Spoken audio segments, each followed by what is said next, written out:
साथियों नमस्कार।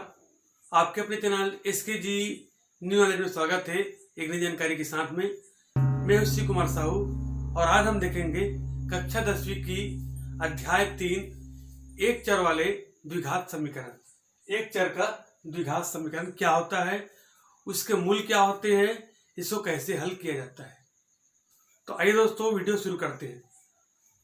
जैसे कि यहाँ पर दिया हुआ है एक चर का द्विघात समीकरण। ठीक है, मान लो हमारे पास एक समीकरण है x प्लस वाई। मान लो हमने यहाँ पर रख इसका 4 और हमारे पास एक और समीकरण है एक्स स्क्वायर प्लस 2x, इसके बराबर हमने रख दिया यहाँ पर 4।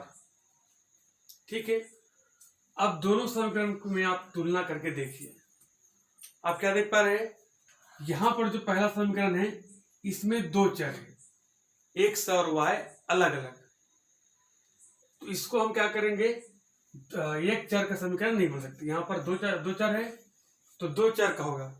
और क्या समीकरण होगा यहाँ पर, रैखिक समीकरण, क्योंकि इसकी अधिकतम घात कितना है, एक है।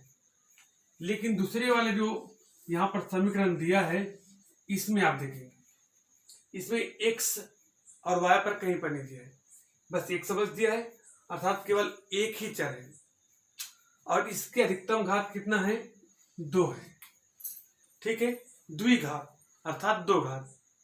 तो ऐसे समीकरण जिसमें केवल एक ही चर हो, चाहे वो x के रूप में हो, y के रूप में हो, a के रूप में हो, b के रूप में हो, किसी भी रूप में रहे, केवल एक ही चर होना चाहिए और उसकी जो अधिकतम घात है 2 होना चाहिए, तब उसको कहा जाएगा एक चर का द्विघात समीकरण या वर्ग समीकरण।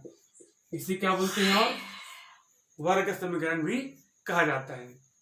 ठीक है, याद रखेंगे, ऐसे समीकरण जिसमें केवल एक ही चर हो और जिसकी अधिकतम घात 2 होना चाहिए।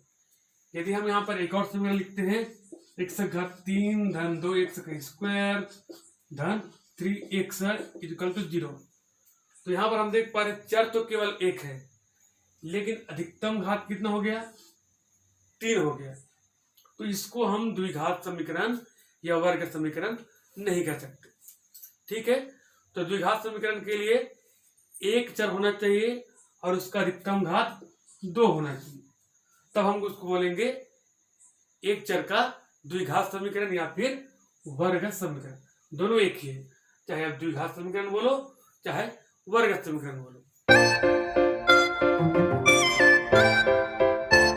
आइए अब देख लेते हैं वर्ग समीकरण का मूल क्या होता है, उसकी शून्यक क्या होता है। जैसा कि हमने पिछले वीडियो में जाना था कि x का वह मान जिसके लिए समीकरण का जो हल है वह शून्य प्राप्त होता है। x का वह मान जिसके लिए हम यहाँ पर जो समीकरण है इसका मान कितना प्राप्त हो जाएगा, 0 प्राप्त हो जाएगा। तो उसको हम बोलेंगे शून्यक।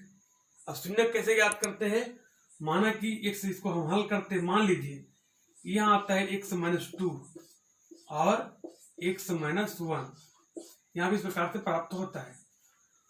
तो यहाँ पर हम देख पा रहे हैं इससे क्या हो जाएगा, गुणनखंड। और यहाँ पे जब x बराबर कितना मान प्राप्त होगा, 2, और यहाँ पर x बराबर 1 प्राप्त हो जाएगा। तो यहाँ पर जब हम x बराबर 2 रखेंगे तो 0 प्राप्त होगा और x बराबर 1 रखेंगे तो 0 प्राप्त होगा। तो यही कहलाता है उसके मूल। किसी द्विघात समीकरण का वह हल जिसके लिए द्विघात समीकरण का मान 0 हो जाता है, उसे ही कहा जाता है उसके मूल। याद रखेंगे।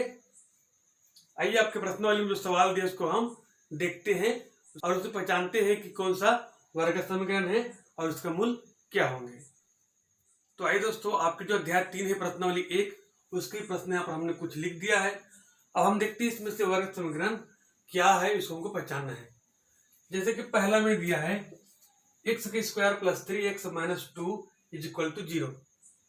अब यहाँ पर हम देख पा रहे हैं यहाँ पर केवल एक ही चर है और इसकी तो अधिकतम घात क्या है, 2 है। तो यह हो जाएगा आपका वर्ग समीकरण।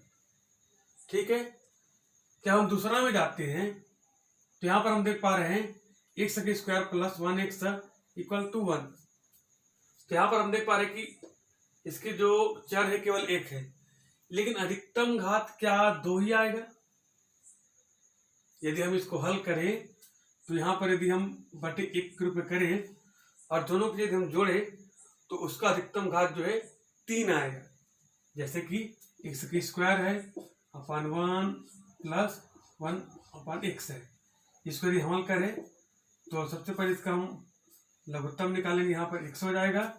अब यहाँ पर हम गुना करें, अब यहाँ पर हम भाग देंगे तो x होगा और x तो हम गुना करेंगे तो x का 3। उसके बाद इससे हम भाग करेंगे तो 1 हो जाएगा, 1 कम 1। तो यहाँ पर हम देख पा रहे हैं इसका जो अधिकतम घात कितना हो जाएगा? 3 हो जाएगा। ठीक है, तो यहाँ जो वर्ग समीकरण नहीं है। ठीक, दूसरा नंबर, यहाँ पर हम देख पा रहे हैं इसमें जो चर है केवल 1 है और उसके अधिकतम घात 2 है। इसका मतलब यहाँ वर्ग समीकरण अर्थात द्विघात समीकरण है। चौथा में देखते हैं, यहाँ पर x है और x माइनस 8 इक्वल टू 0 है। अब यहाँ पर हम देखते हैं केवल एक चर है और इसका अधिकतम घात यहाँ पर आपको 1 दिखाई दे रहा है, लेकिन यहाँ भी हल नहीं हुआ है। तो क्या करेंगे, हम इसको हल करके देखेंगे। यदि इसको हम हल करें तो x और x गुना करेंगे तो x की स्क्वायर हो जाएगा माइनस 8x इक्वल टू 0। अब यहाँ पर हम देख पा रहे हैं इसका अधिकतम घात 2 हो गया। इसका मतलब ये क्या है? द्विघात समीकरण है, वर्ग समीकरण है। उसके बाद है पांचवा number, x minus 2 upon x equal to minus x। यदि हम इसको हल करें तो x का अपॉन लिख सकते हैं, बट x बटे 1 हो जाएगा माइनस 2 बटे x बराबर ऋण x। ठीक है, यदि हम इसको हल करें दोनों का लघुत्तम x हो जाएगा। अब यहाँ से x और x गुना करेंगे तो x की स्क्वायर माइनस x से x को भाग देंगे तो 1 और यहाँ पर 2 से गुना करेंगे तो 1 कम 2 बराबर ऋण x।